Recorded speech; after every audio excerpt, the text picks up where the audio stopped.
Vamos con nuestro invitado, que es Hugo Perea, economista y gerente de estudios económicos del BBVA. ¿Qué tal? Bienvenido. Gracias a usted por la Vamos a los términos económicos. La política no se desliga de ninguna forma, sino más bien está directamente relacionada con la economía. ¿Qué país en términos económicos, digamos, recibe la administración de Martín Vizcarra? Bueno, lo primero es destacar que todavía es un país con mucha solidez, con buenos fundamentos macroeconómicos, fortalezas, que han permitido que las calificadoras de riesgo, a pesar de toda la volatilidad que hemos visto proveniente del exterior, pero sobre todo también por factores domésticos, se haya mantenido esa calificación. Domésticos, dígase políticos, ruido político. Un ruido político en particular, el tema del Club de la Construcción, ¿no? Pero sobre todo este ruido político persistente que induce mayor cautela en las decisiones de gasto del sector privado, en particular de inversión. Si tú fueras una persona, una empresa que desea ampliar la fábrica, etcétera, podrías tener un poco de mayor cautela frente a un entorno de incertidumbre. Claro, tus planes de expansión no tendrían de repente mucho futuro. Y eso afecta directamente la generación de empleo, ¿no? Entonces eso se siente, eso es cuando tú escuchas en la calle que la economía está un poco fría, no se dinamiza. O la gente de a pie, el peruano de la calle, el que quiere que sus problemas se resuelvan en su día a día. San Juan del Lurigancho tiene 4 días sin agua, por ejemplo, ¿no? La gente dice, no, todo está muy mal. La gente no entiende de la macroeconomía. Por ejemplo, si hablamos de la minería y este nivel interesante de los metales, por ejemplo, ¿no? Michiquillay en todo esto se ve como algo auspicioso. Sin embargo, toma tiempo. Claro que sí, va a tomar tiempo. Ya la inversión en minería se está dinamizando nuevamente y eso va a tener un impacto positivo sobre el país. Pero ¿a qué tiempo se sentirá? ¿Se verá en la economía? Pero yo te diría, lo podríamos ver de otra forma. ¿Cuánto más podríamos crecer? ¿Cuánto bienestar adicional podría sentir la población si no tuviéramos todo este ruido político, ¿no? Y pudiéramos dinamizar más los procesos de inversión? Respóndeme, ¿cuánto más? No sé, yo te diría... Si el 2,5 del año 2017, que para muchos seguro un poco auspiciosos, decían que llegábamos a 3, y 3.2, y el niño costero, el ruido político, Odebrecht, en fin, Lavallato, ¿no frenó? ¿Solo eso? Sí, básicamente eso. Nosotros cuando hacíamos las previsiones a principios de año, también del año pasado, en enero, digamos, estábamos alrededor del 4%. Pero lo de Lavallato, lo del niño costero, nos han restado más o menos 2 puntos porcentuales de crecimiento, ¿no? Ese año. Eran factores imponderables, nadie podía anticipar lo significativo del niño costero o todas las repercusiones que finalmente ha tenido Lavallato sobre Perú y sobre la economía finalmente. ¿Y que va a seguir teniendo? Bueno, está el tema del Club de la Construcción, entonces se han seguido destapando algunas cosas complicadas por el lado de algunas empresas del sector y eso en este momento ha mantenido paralizado al sector construcción, ¿no? Bueno, el sector construcción probablemente, creo que no me equivoco aquí, el más sensible a este tipo de... el Club de la Construcción o la construcción en general. Dígase construcción en el sentido, por ejemplo, de infraestructura, saneamiento, ¿no es cierto? Correcto, obra pública en general. Y obviamente eso va a ser más difícil de adjudicar nuevos proyectos de infraestructura. Si hay una cosa que le falta al Perú para relanzar crecimiento es una infraestructura de mayor calidad. ¿Cuánto te toma a ti ahora venir al canal? En ida y vuelta le pasa a millones de personas. ¿Cuántas horas hombres se pierden en el coche, en el transporte público para ir a tu centro laboral en vez de estar produciendo entrevistas, produciendo reportajes o haciendo otro tipo de actividad económica? Imagínate tú los peruanos que viven en las zonas más recónditas donde no hay simplemente, o no hay carreteras, o sea, no tenemos infraestructura, o no tenemos vías de comunicación, o no tenemos automóvil. Claramente esa es una carencia que tenemos y hay que relanzar. Ahora se tiene que mejorar el proceso. Hemos visto que este proceso de adjudicación de obras se ha visto afectado por temas de corrupción. Obviamente tiene que mejorarse los mecanismos de control. Pero no hay que irnos al otro extremo. Permíteme una preguntita, Hugo. Sí. Claro, sin caer en pesimismo, un poco entiendo también tu mensaje, ¿no? Optimismo, lo que pide el presidente Vizcarra, en fin. El tema de Michiquillay, por ejemplo, te hablaba, y de otros grandes proyectos mineros que el Perú debe echar a andar ya. ¿Qué futuro se ve en este aspecto de la economía o en ese rubro de la economía que es tan importante para el Perú? No, en minería sí, eso corre un poco en una línea separada porque depende más de factores externos, ¿no? Depende de si los precios del cobre están buenos y si bien ha habido una corrección en la última semana, todavía siguen siendo precios bastante elevados en relación a lo que tuvimos en algún momento. Entonces, eso va a andar bien. Michiquillay apunta en ese sentido, si bien todavía no va a iniciar obras ni ni el próximo año, todavía va a demorar un poco porque faltan algunos procesos que completar.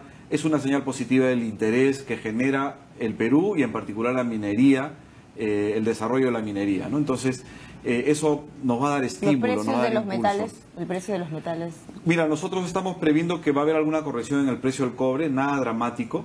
Pensamos que el precio del cobre está un poquito inflado porque inversionistas que hacen especulación en metales han estado, digamos, muy optimistas sobre la evolución de este metal, ¿no? Entonces, en la medida que ellos vayan viendo que las cosas no son tan exuberantes, va a haber alguna corrección como la que estamos viendo ahora. Pero el precio estructuralmente se va a mantener alto. Perfecto. ¿Qué sectores tendría que impulsar este gobierno? Para retomar un poco, no sé, la inversión privada, pero la inversión pública también. Sí, claro. O sea, yo en general, si podemos reformular un poco la pregunta, ¿cuáles son los retos que va a encontrar este gobierno?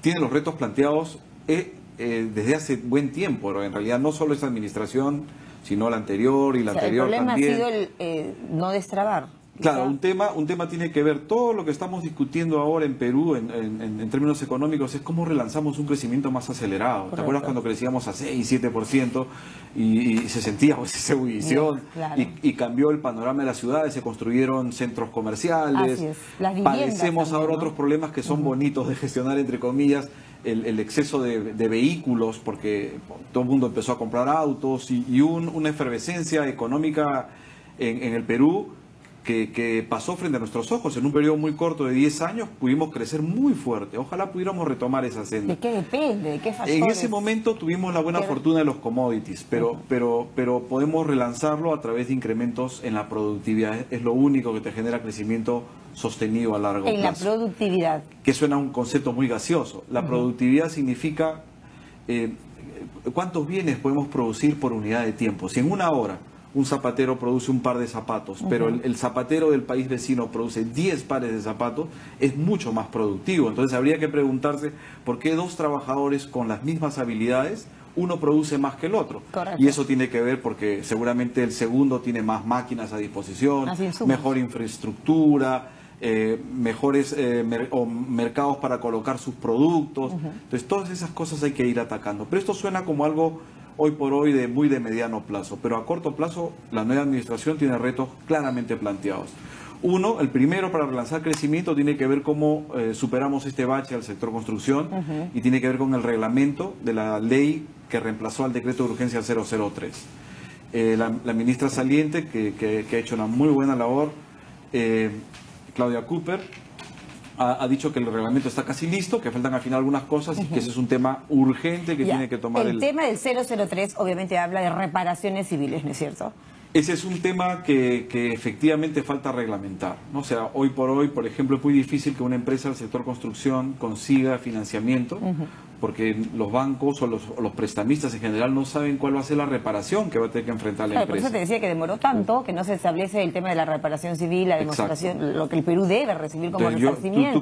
Tú como entidad prestadora, oye, no sé si esa empresa ya hoy día está quebrada porque de repente le viene una reparación civil enorme. Los bancos no están soltando precisamente. Están siendo muy cautelosos, pero es natural, ¿no? Porque los bancos también tienen que ver la otra parte. El tema de las viviendas, no quisiera que dejáramos de tocar ese tema, Hugo, porque se ha anunciado, por ejemplo, este tema de viviendas para el Perú y que va a dinamizar también este sector y que a la gente le va a permitir, ¿no es cierto?, tener una motivación, trabajo, para precisamente tener algo propio, un bien propio. ¿Cómo lo ves? Sí, no, positivo, porque reactivar el sector construcción, en particular el sector inmobiliario, tiene repercusiones también sobre otros sectores y sobre el empleo, ¿no? Sobre otros sectores del sector manufacturero como estructuras metálicas, cementos, vidrios y sobre empleo, porque es muy intensiva en mano de obra esa actividad, ¿no? Entonces sería muy positivo que esto se pueda echar a andar. El tema laboral, ya que mencionas el empleo, lo último que hacía preparar el Kuczynski era firmar, por ejemplo, este decreto para el CAS, ¿no es cierto? Es un tema ahí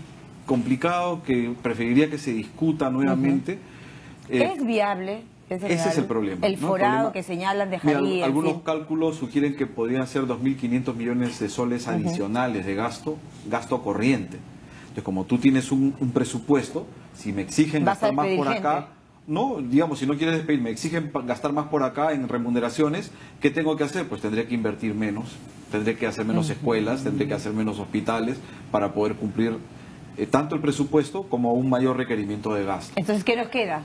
Yo creo que este tema tiene que analizarse más. Los TLCs, exportaciones... No, eso sí, por supuesto, eso es una orientación ya de Estado, ¿no? Trasciende a los gobiernos. O sea, nosotros tenemos una economía abierta que no nos hemos sentido menos al ir a competir al mercado ¿No te parece, exterior? Hugo, que en el sector turismo podría trabajarse más de tal manera que es precisamente un efecto dominó el que genera? El sector turismo es uno de los que se podría potenciar más, aparte de otros que ya se han venido mencionando incluso del gobierno anterior.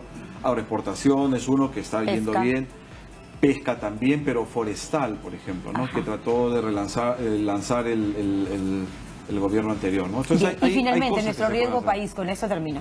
Le prometo a la directora que esto no es ¿cómo es el riesgo país en Perú? La confianza del inversionista. Esto ha sido una muy buena noticia, que a pesar de toda esta volatilidad interna, las calificadoras nos han mantenido tanto el outlook como la calificación, o sea, la nota, Moody's y Fitch en particular. Y entonces es un espaldarazo a la confianza que Perú se mantiene sólido. No, estamos con muy buena nota. Eso tiene que sentirlo el peruano el día a día. Gracias, es muy amable. Hugo Perea, economista, gerente de estudios económicos del BBVA, hablándonos del momento económico que tiene en ese momento nuestro país. 10:50, una pausa.